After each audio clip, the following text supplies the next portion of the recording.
Hi പറഞ്ഞേ. ആ ആ hi.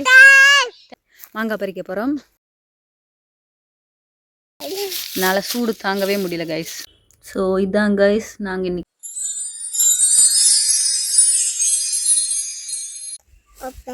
Hello guys, welcome back to my YouTube channel. So இன்றைக்கி நம்ம என்ன போகிறோம்னு பார்த்தீங்கன்னா மாங்காய் பறிக்க போகிறோம்.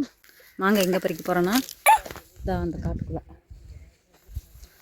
அந்த காட்டுக்குள்ளே தான் போய் பறிக்க போகிறோம். ஸோ வாங்க நீங்களும் போகலாம். இதுதான் நம்ம மாங்காய் மரம். இதில் தான் நம்ம வந்து பறிக்க போகிறோம். இப்போ பாருங்கள், நான் ஜூம் பண்ணி காட்டுறேன். அதில் மாங்காய் இருக்கிறதெல்லாம் உங்களுக்கு தெரியும். நீங்கள் பாட்டுக்கு ஏதோ ஒரு தோட்டத்தில் போய் பறிக்கக்கூடாது. இது எங்களோட தோட்டம், அங்கே தான் நாங்கள் போய் பறிக்கிறோம். ஸோ வாங்க போகலாம். நம்ம எங்கே உட்காந்துருக்கோன்னா இந்த கோட்டுக்கு ஆப்போசிட்டில் உட்காந்துருக்கோம். அங்கே என்னோடய ஹஸ்பண்ட் வந்துட்டு மாங்காய் பறிச்சிட்ருக்காரு. அங்கே ஒரு ஜூம் பண்ணி பார்த்தீங்க அப்படின்னா அங்கே ஒரு உருவம் மாங்காய் பறிச்சிட்ருக்கோம். அது வேறு யாரும் இல்லை, என்னோடய ஹஸ்பண்ட் தான். அது ரொம்ப சூடாக இருக்கனால அந்த ஏரியாவுக்குள்ளேயே நான் போகலை. அவர் தான் எல்லா மாங்காயும் பறிச்சிட்டு இருந்தார். டக்குன்னு ஏறிடுவார். நம்மளால் அதெல்லாம் முடியாதுப்பா. அதனால் கொஞ்சம் ரெஸ்ட் எடுக்கலான்னு உட்காந்துருக்கேன். டக்குடா ஹாய் പറഞ്ഞേ. ஆ ஆ ஹாய், டாட்டா டாட்டா.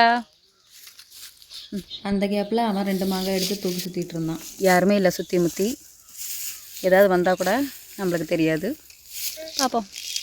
ஸோ இதான் கைஸ் நம்ம பறிச்சுட்டு வந்த மாங்காய். இது வந்து கொஞ்சம் கம்மியாக தான் இருக்குது. பாதி வந்து அந்த வீட்டுக்கு, இந்த வீட்டுக்கு, பக்கத்து வீட்டுக்கு, எல்லா வீட்டுக்கும் கொடுத்தாச்சு. ரிமைனிங் வந்தது தான் இதெல்லாம். ஸோ இதை நம்ம ஃபஸ்ட்டு என்ன பண்ணுறோம் அப்படின்னா தண்ணியில் போட்டு நல்லா வாஷ் பண்ணிடுறோம். வாஷ் பண்ணிவிட்டு தொடச்சி இந்த மாதிரி பேப்பர்லேயோ இல்லைனா காட்டன் துணிலையோ நம்ம வந்து போட்டு வச்சிடணும்.